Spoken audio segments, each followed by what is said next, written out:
BBQ Central Show, let's go.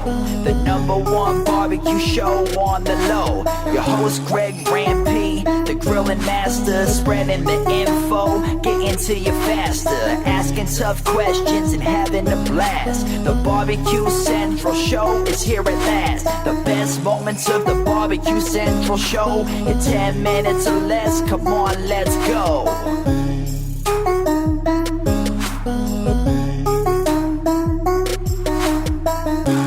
Greetings, everyone. Welcome to the best moments of the BBQ Central Show in 10 minutes or less. Today's episode from June 26, 2012. They call her Diva Q, talk general barbecue, and a little bit about her time on Season 2 of the Barbecue Pitmasters.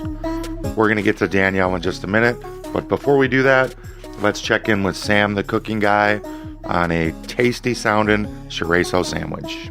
The best moments of the BBQ Central Show in 10 minutes or less. Come on, let's go. And I had this chorizo sausage sandwich, and I imagined that the sandwich would come out with chorizo like in a hot dog shape because it's said sausage, and it wasn't. If you just take Mexican chorizo and put it in a pan with nothing else, no butter, no oil, because it has enough fat in it, right? And brown it, and it starts off pretty red. It's a little difficult to tell when it's done, because it doesn't go from like red to gray like ground beef does. It just goes from like red to slightly darker red. But you take that and you put it in the bottom of a lightly toasted, torta roll, if you could get a Mexican one, or a ciabatta roll, something with a good grain to it, nice chewy kind of roll. So you've got this cooked chorizo on the bottom, then you sprinkle shredded Monterey Jack cheese over top, and throw that under the broiler. Oh. So it melts the cheese, and at the same time it starts to toast the top that you've not put on yet. Mm-hmm.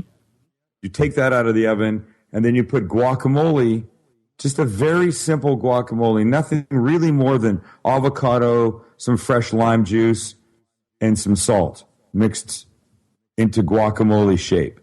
You put that on the top bun. The top bun with the guacamole goes on top of the melted cheese and the chorizo. Oh. Squish down, slice in half, and eat. And I'm telling you, if you go to the samlivecast.com page, look at the picture of the sandwich. You will run out and buy chorizo right now. It looks so amazing. And it tastes, honestly, better than it looks great. And I'm thinking 1, 2, 3, 4, like 5 or 6 ingredients. Is chorizo an item that you would find that the majority of the consuming public isn't really aware of, or is that like a regional thing? Because that's not like one of the first things that like comes to my mind for stuff that I would want to eat tonight for dinner. Okay, so number one, it should be. Number two, definitely in this part of the country, where from downtown San Diego, you're literally no more than 20 minutes, depending on the traffic, from the Mexican border. So we have great Mexican food here. Correct. Chorizo is, and when I say chorizo, just know that I'm talking about Mexican chorizo as opposed to Spanish chorizo. Spanish chorizo comes out like salami, or it's like a cured sausage. Mexican chorizo comes out, it's it's ground pork, but it's flavored with spices, and it's so darn good you can't believe it. So if you're not familiar with it, I would say become familiar with it. It's a staple in my house. I'll buy it even if I have no plan to cook it, knowing that it keeps a while and that it's going to get used in eggs, on a pizza, now in a sandwich. I make a chorizo cream that I put on top of enchiladas it'd blow your mind. It's just so good. And chorizo cream, whipping cream and chorizo, that's it. 2 ingredients. And you cook it, and we'll talk about that another time, but yeah, I think people should know about that. You know, you'd mentioned that chorizo is like a staple in the house, and one of the other things that I've kind of noticed as I've, kind of gone back through the archives of the show and kind of learned a little bit about you is the fact that, if given your druthers and you're given a task to cook something, there's probably a pretty good chance you might put some kind of an Asian spin on it. Is that is that a taste that you have just kind of come to love and you always want to somehow incorporate it into something, or were you like a big Oriental food eater when you were growing up? Where does that come from? Well, I'm from Vancouver, Canada originally, and Vancouver has, arguably the first or second largest Chinese population outside of China. I mean, like New York, San Francisco, Vancouver. I'm not sure how they spread out. Condé Nast Traveler magazine a year and a half ago said that Vancouver had the best Chinese food in the world. Not North America, not anywhere outside of China, in the world. And it's unbelievable. So I grew up with a lot of Chinese food.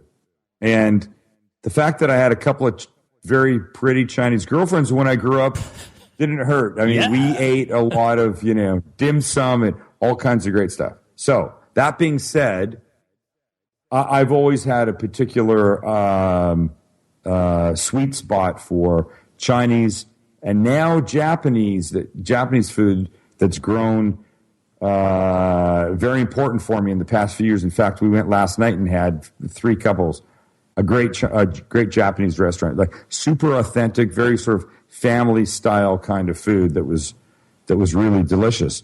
If I can throw a little bit of that in my cooking, I'm happy to do that. I like to vary what I do.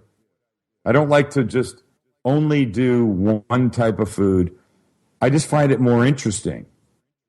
It's like why I like a buffet, because there's the fresh stuff, there's the cooked stuff, there's the pastas, and I would argue that most restaurants that offer a buffet don't do anything particularly well, but I like the variety. That's what I like. As they say, I like the variety. Variety is the spice of life. Well, nicely put, my friend. Of course. All right, so let's do this. We'll catch up here in the next day or two and iron out Skype altogether, because we want to see implements that you have, plus we want to see you in video. And then we'll pick a date where we can get you back on it again. I apologize here for the technical difficulties. So you don't have to apologize. You know what I like? Here's what I like about us. I like that you help bring the barbecue world that we are not so familiar with here to light on my show. And hopefully I can help bring things that maybe you guys aren't that familiar with to light on your show. Absolutely. And just because there's a Barbecue Central radio show behind you on the wall doesn't mean it has to always be all things barbecue. And I can talk barbecue, but in a different way than you might. Yep, absolutely. That's why the reciprocation is great, and I enjoy being on your show too. So I will get in touch with you, and we'll iron out Skype, and then we'll get you back up here on the show. Appreciate you taking the time tonight. The best moments of the Barbecue Central show in 10 minutes or less. Come on, let's go. Helping me close the show tonight is the pitmaster of what many consider to be the top team in Canada. She competes in both countries, here and in Canada. You may have seen her on TV in any number of venues, one of which we'll be covering tonight, that being Barbecue Pitmasters this past Sunday. Here to break it down for us is the head cook of the BBQ barbecue team. We race over to the hotline. We'll go ahead and grab Danielle Domofsky from BBQ. Danielle, how are you? I'm good, thanks very much. Good. Thank you for making time for me tonight, Danielle. Always a pleasure to have you on the show.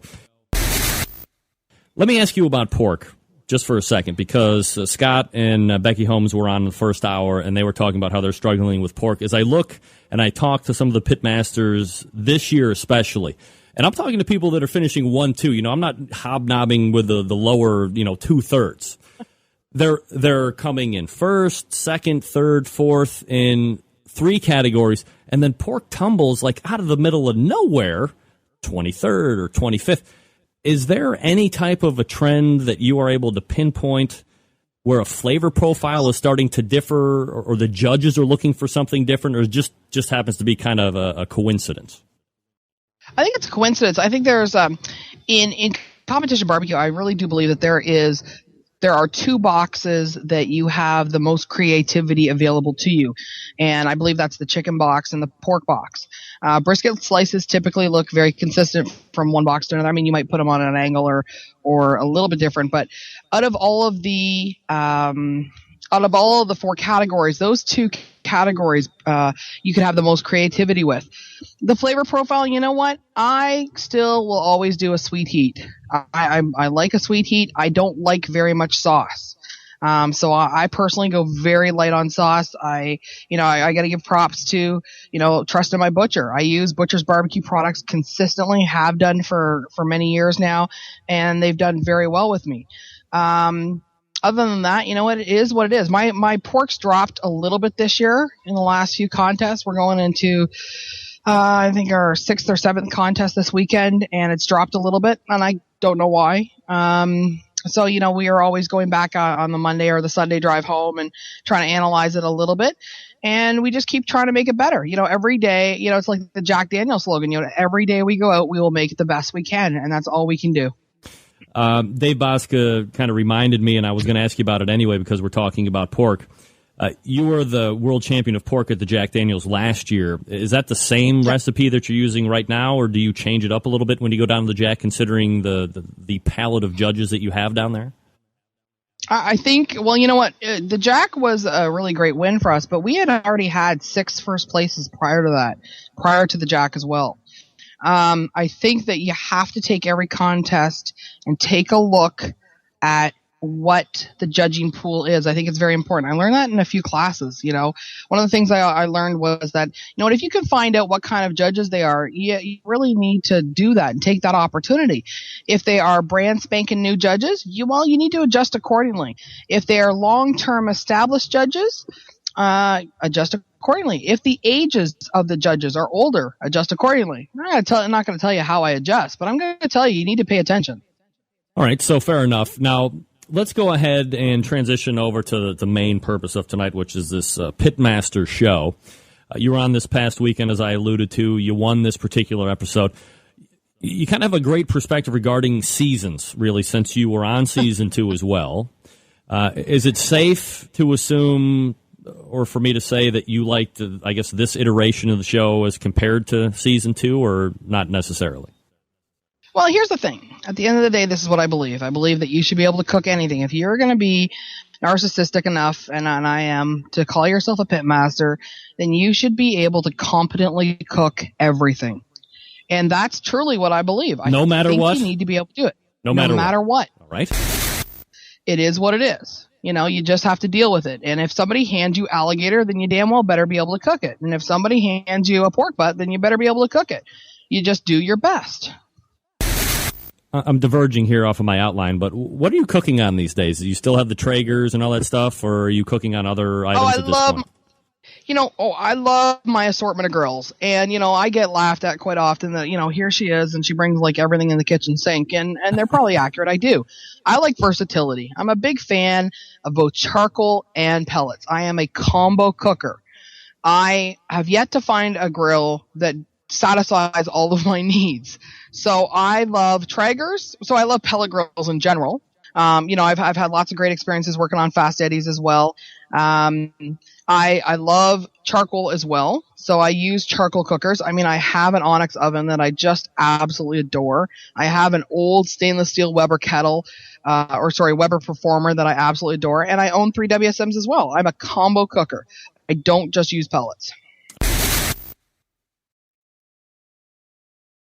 All right, Danielle Domofsky joining me here on the show, BBQ.ca, her website. So, look, I mean, that kind of opens up to everybody that's on TV, and I can ask you, since I have you on the Skype here, when you're on TV, obviously you're opening yourself up to the court of popular opinion. Everyone's going to have a take. Do you actively search out stuff that's written about you or reviews? Do you not really pay it any attention? Do you just kind of roll off the back? I mean, I know personally the skin is thick when it comes to BBQ, but I mean, look, if you're putting yourself out there, people are going to have an opinion, and some people aren't going to be ashamed to let you have it. How do you deal with it? Do you care? Do you not care? What's the deal? Well, here's the thing. You can't be naive going into these things. It's really laid out for you. There is nothing hidden. They can edit you in any capacity whatsoever. They clearly state that in the contract that you have to sign, acknowledge, and then have another meeting with a lawyer to make sure you completely understand it. I have Google Alerts set up on BBQ and Danielle Domovsky. I got people calling me an absolute foul-mouthed biatch and a few other words that I really, even on internet radio, do not want to repeat. At the end of the day, the people that know me, my friends and my family, are the ones that are important to me. I know what I am. I know who I am, and I'm totally comfortable with it. I am a very loud, overbearing, larger-than-life barbecue chick who doesn't have any hesitation to state what I think. At the end of the day, I know that. It is what it is. You just have to, grow some stones and deal with it. Right. So I dig into Meathead's article a little bit, give you a little back and forth opportunity here. He writes, she, referring to you, and she has a big personality. If the producers were looking for a villain, Diva was more than willing to fill the role, right down to the black hat, black stretch pants, black shirt, black apron. It's not like black has not been your color for at least the 8 years I've ever known you. That's all I've ever seen you wear. So the question that begs is, were you looking to fill or build any type of villain heel persona while you were on the show? No, and here, let me put it in a context, which I think is kind of interesting. Like you said, Greg, I've been wearing black. Listen, the only reason I wear black is because, number one, I have a really wide ass, okay? I have a really wide ass. I have big ass big hips. I am a big woman, okay? They say black is slimming. I don't know. It is what I wear every single day. It's like my barbecue uniform. That's been for years now. That is not new. So thank you for alluding to that fact that is not a new thing at all. The second part is that I am a tough chick. I'm a tough chick when I need to be tough, and I'm very direct. And that comes off as being extraordinarily overbearing and bitchy. However, if a guy was doing that, we wouldn't be having this conversation. You just say, oh, that's a tough dude. That's it.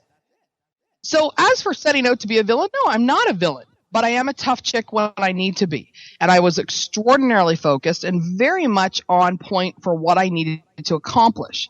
And that's it. It's not about being a villain. I am who I am. Okay. You wind me that up for a contest that I have already lost once before and been extraordinarily embarrassed to lose. And give me another chance, then you know what? I am going to be probably stressed to the nines, which I was, very focused, very determined, and I got to tell you, as things went wrong, bitchy as hell.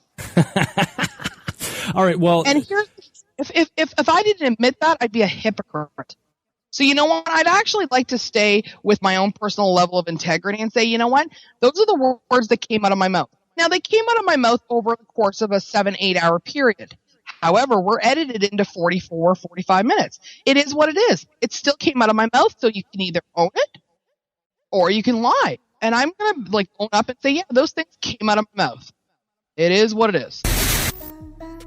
And there you go. It is what it is. The candor of BBQ is impeccable. I appreciate her candor. Definitely one of my favorite barbecue personalities. Hands down. Can't wait to give that sandwich that Sam talked about a try. Sounds delicious to me. I'll be cranking that up pretty soon. If you want to get the rest of this episode, head on over to thebbqcentralshow.com. There's a search box there.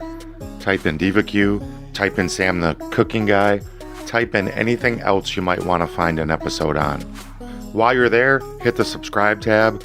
Never miss an episode of the Barbecue Central Show again via podcast or this show either. Until next time on the best moments of the Barbecue Central Show in 10 minutes or less, I'm your host, John Solberg. Thanks for listening, and I will talk to you soon. The best moments of the Barbecue Central Show in 10 minutes or less. Come on, let's go.